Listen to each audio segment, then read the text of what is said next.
he's a fairly hypermobile big fella, so he probably tweaks his ankle every third week just about, just the way he's made. So yeah, it's a bit tender today, so we didn't want to take the risk, but he'd definitely come into contention next week for sure.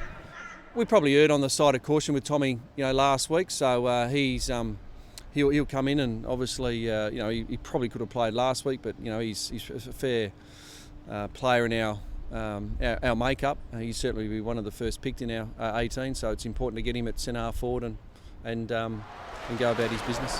You tested yourself against, as I say, the best club. It mightn't be their best team, but it's the best club. It's the reigning premiers now.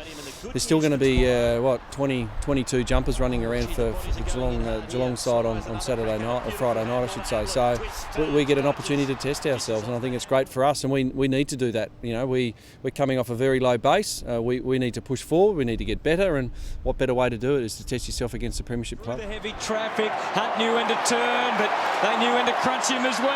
Zach Smith, the big man, does well for a ruckman and gets it through, and the Gold Coast finishing off this quarter in absolute style. We said all along that to be fair on our senior players in our group, and I think our supporters in general, that we need to settle the side down as soon as we possibly can. So again, this gives us another opportunity to do that this weekend against, as I said, the reigning premiers.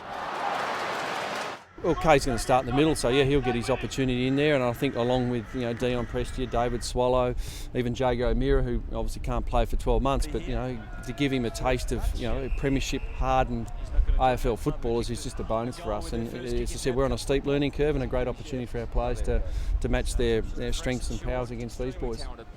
I'm not sure I can say this, but being a Western Australian, of course, very, very grounded people, those West Aussie boys, and a lot of quality. No, he's just a good quality kid, and I think a lot of recruiting of football players these days, talent's obviously a big part of it, but I think it's starting to lean towards the character of these kids. And that's a good win for the Gold Coast.